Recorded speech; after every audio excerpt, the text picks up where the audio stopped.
Bismillahirrahmanirrahim. Assalamualaikum warahmatullahi wabarakatuh. Alhamdulillahi rabbil alamin. Hamdan syukran lillah. Salatan wa salaman ala rasulillah wa ala alihi wa sahbihi wa azwajihi wa dzurriyyatihi wa man tabi'ahu bil huda ila yaumil qiyamah summa wa ba'du.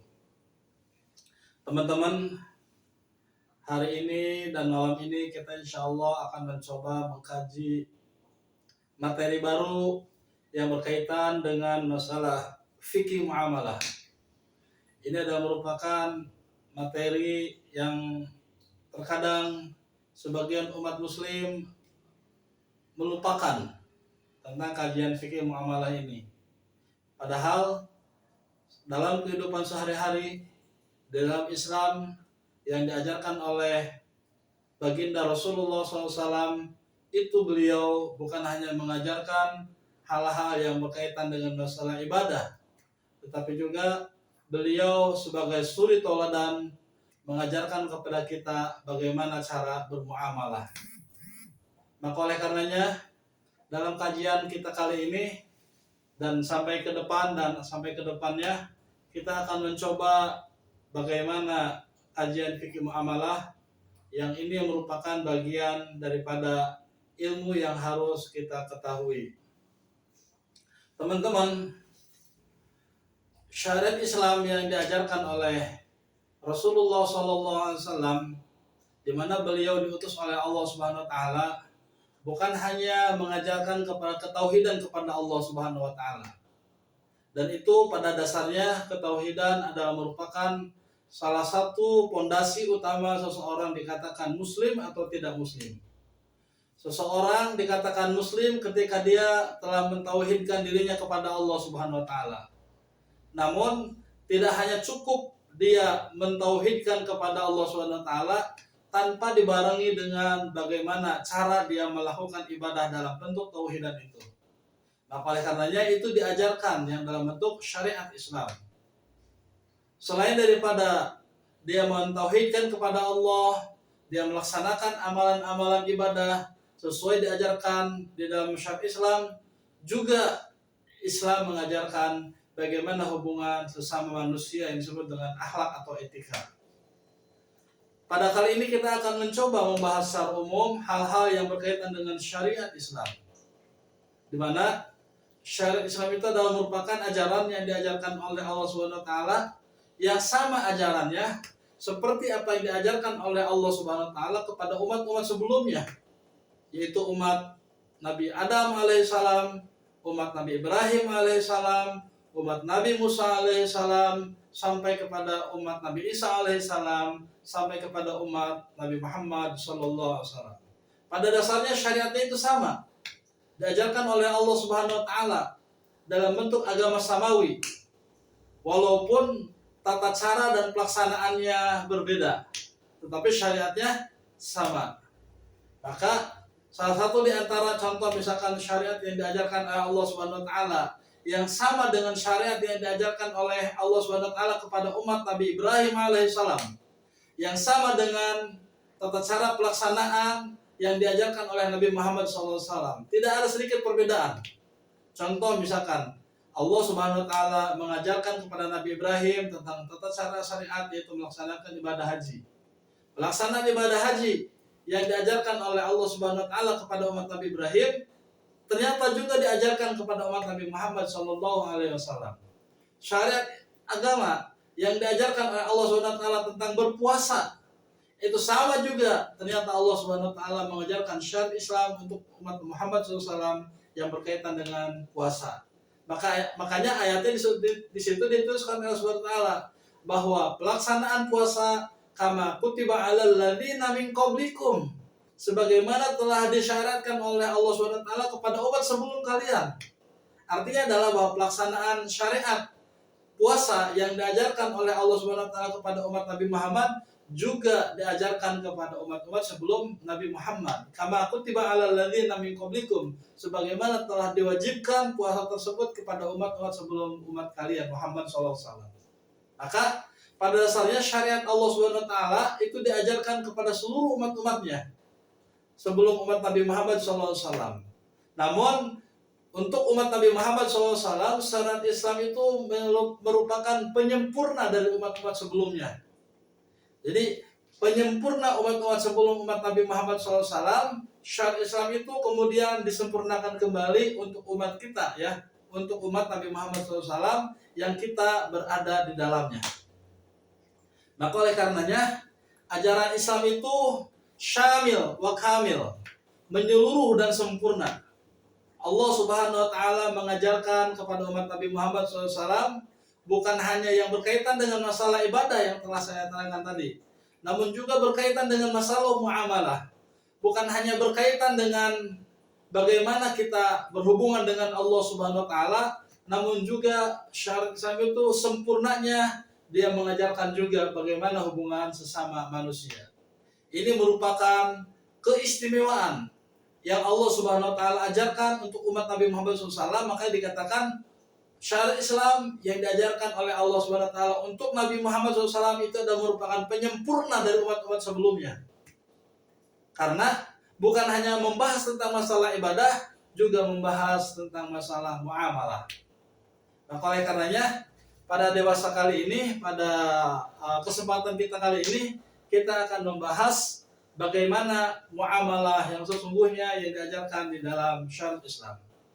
Teman-teman,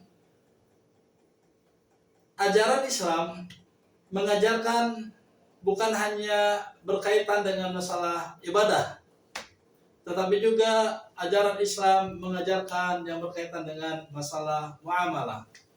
Hal-hal yang berkaitan dengan masalah ibadah itu pada dasarnya adalah tauqifi. Kita mengikuti seperti apa yang diajarkan oleh Rasulullah SAW tanpa menambah atau menguranginya, tanpa ada perubahan sedikit pun.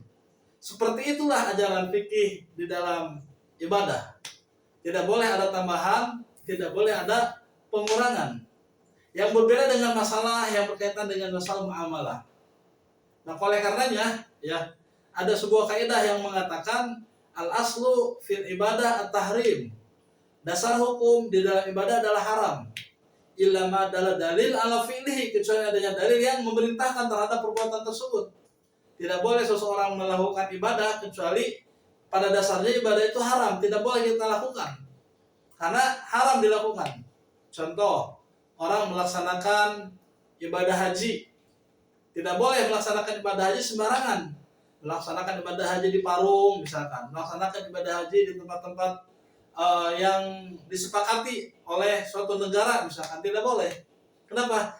Illa ma dalil ala fi'li, kecuali adanya dalil yang memerintahkan. Apa itu? Allah memerintahkan umat Muhammad SAW melaksanakan ibadah haji itu di tanah suci. Walillahi ala nasi hijjul baiti man istata'a ilaihi sabila. Allah Subhanahu wa taala telah memerintahkan kepada umat manusia untuk melaksanakan hijjul bait, ya, melaksanakan ibadah haji di Baitullah. Manis atau ilai sabil, bagi orang yang mampu mengejarkannya. Maka ketika berkaitan dengan masalah ibadah, itu kita melakukan sesuatu yang kalau tidak ada dalilnya maka tidak boleh dilakukan. Kecuali ada dalil yang memerintahkan terhadap perbuatan tersebut, baru kita melaksanakannya. Maka oleh karena kita perlu tahu sebetulnya apa itu fikih. Ya, teman-teman, secara bahasa fikih itu memiliki makna al-faham. Fikih adalah faham.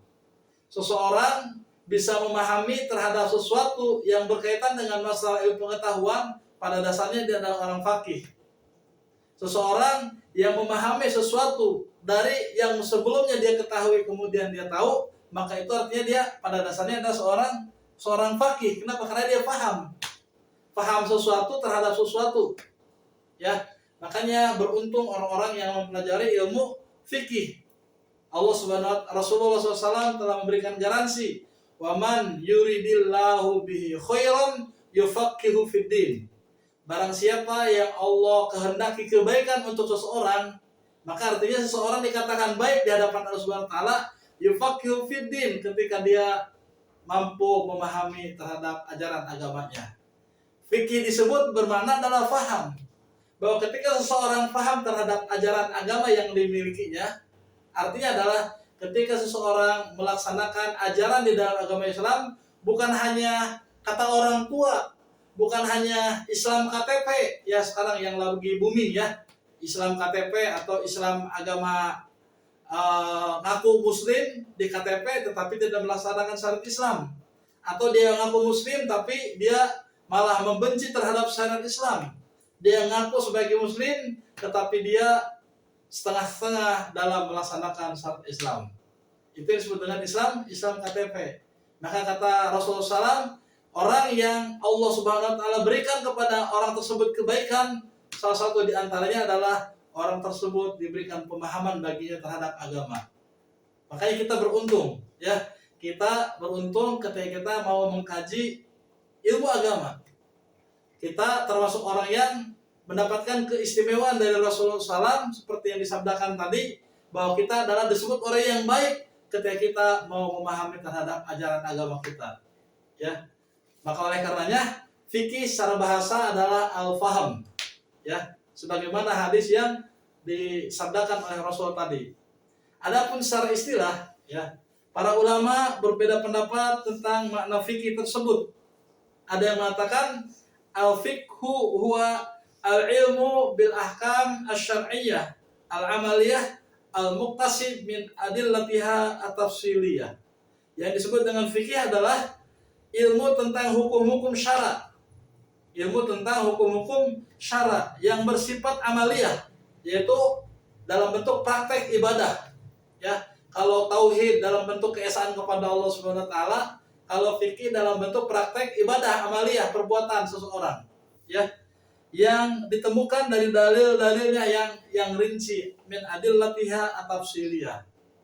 Ya, kalau kita membaca kitab usul fiqh ya, matan usul fiqh, kita mempelajari fikih itu adalah apa? Al-ilmu bil ahkam asy-syar'iyyah al-mustabithah min adillatiha al-yaqiniyah at-tafsiliyah bi thariqatil ijtihad.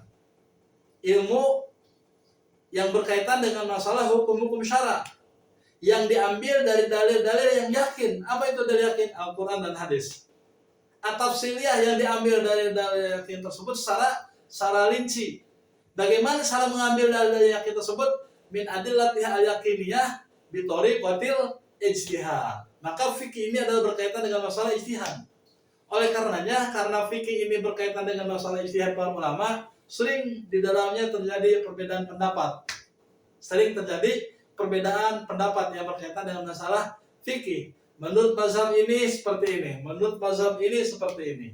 Menurut pendapat ulama ini seperti ini, menurut pendapat ulama ini seperti ini. Kenapa? Karena fikih itu diambil dengan cara ijtihad. Artinya adalah seseorang ketika memiliki kemampuan melakukan suatu ijtihad, ya, tetapi tidak semua orang boleh berijtihad semaunya ya. Walaupun mungkin dia paham terhadap agama, dia paham terhadap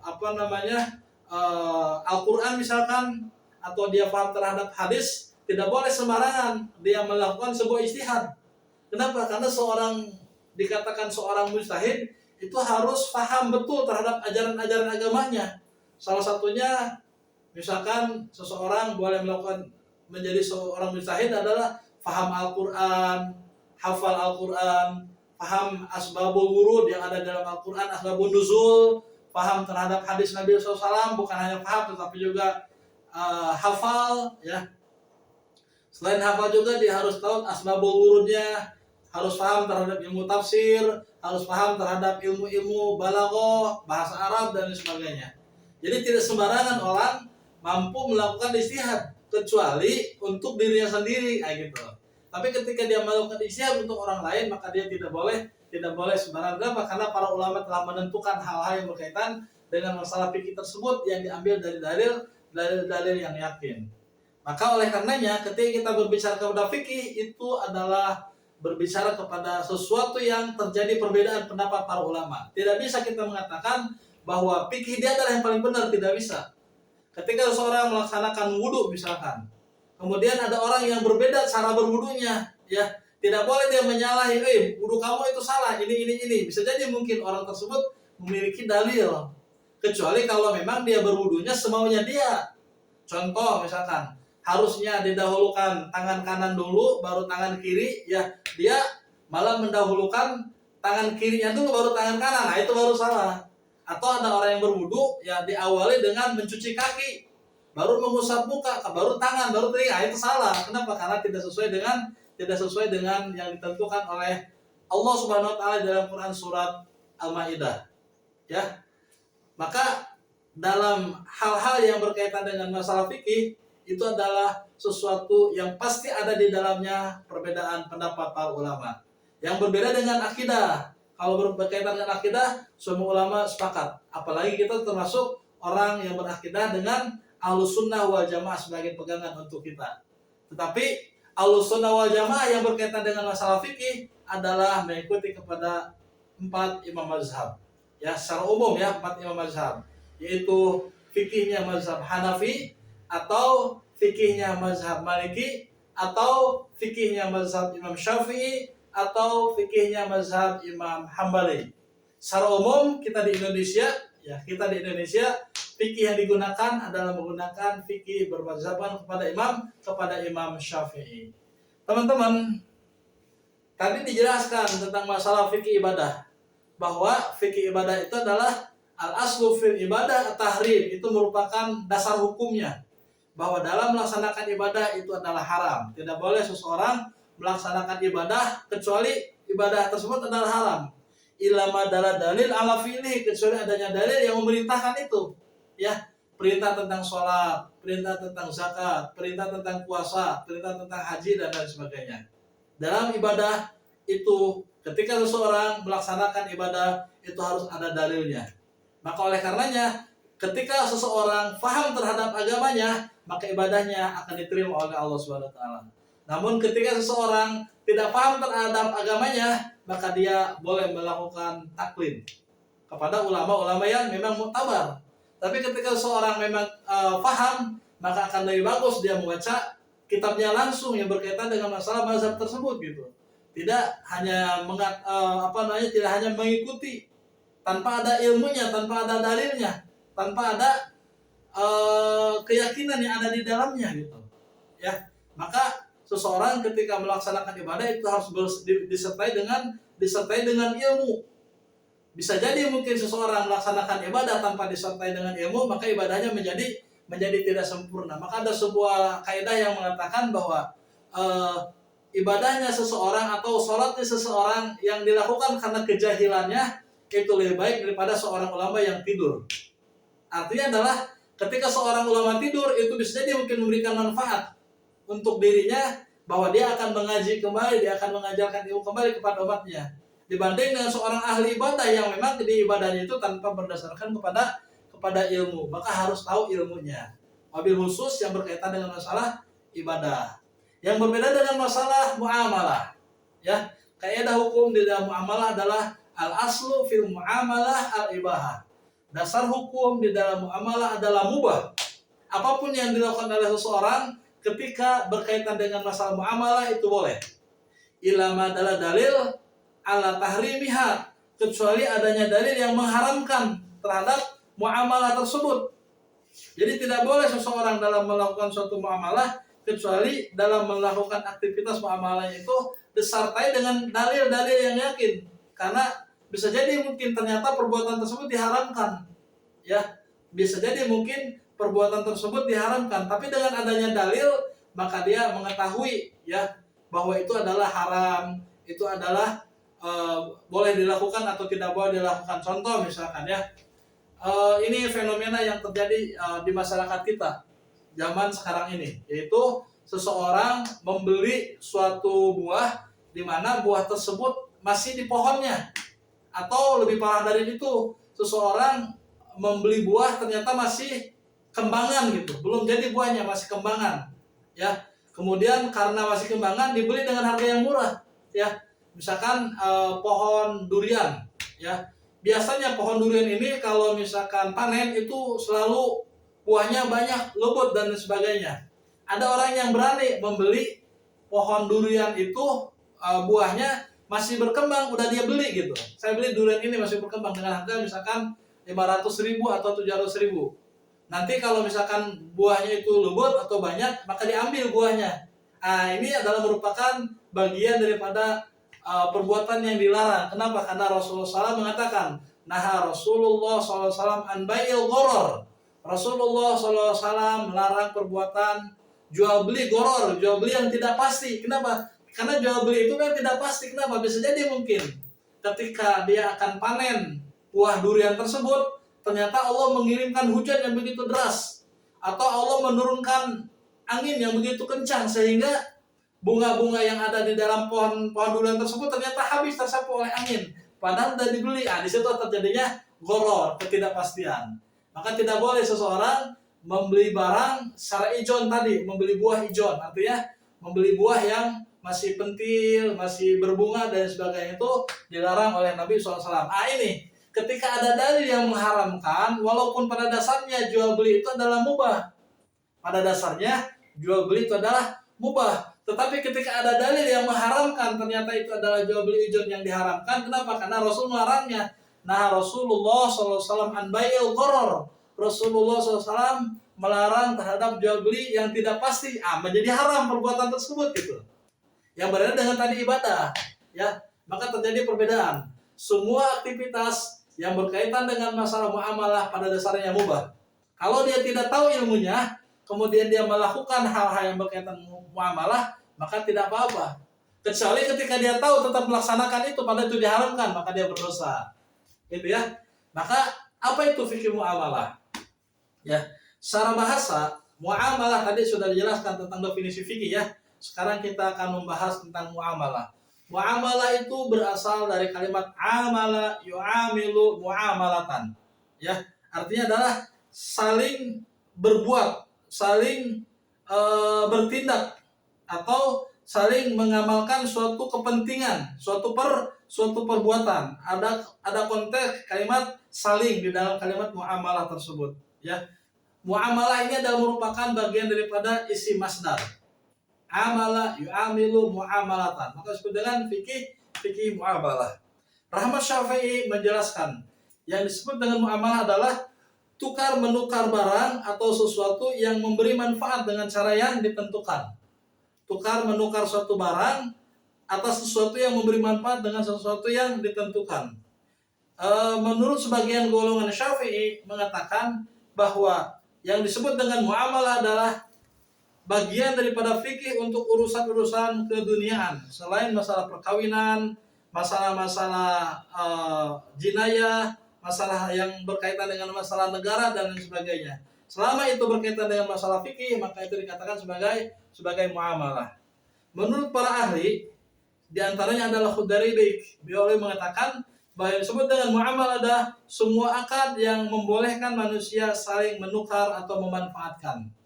Ya, oleh karenanya ketika seseorang melakukan suatu muamalah, maka pada dasarnya dia melakukan suatu hal-hal yang berkaitan dengan masalah akad. Ya, hal-hal yang berkaitan dengan masalah akad. Makna muamalah saat ini ternyata mengalami penyempitan.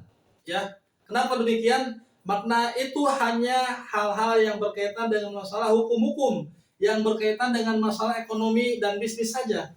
Padahal sejatinya muamalah itu memiliki makna yang sangat luas, yang terkait dengan hukum-hukum yang berkaitan dengan hubungan antar sesama manusia dengan manusia yang lainnya, bahkan juga dengan hewan, bahkan juga dengan tumbuhan dan dengan alam sekitarnya. Maka oleh karenanya dimensi di dalam fikih Islam yang berkaitan dengan masalah muamalah itu adalah mengatur hubungan antara manusia dengan manusia lainnya, baik di bidang kebendaan, di bidang ekonomi, ataupun di dalam aktivitas bisnis lainnya.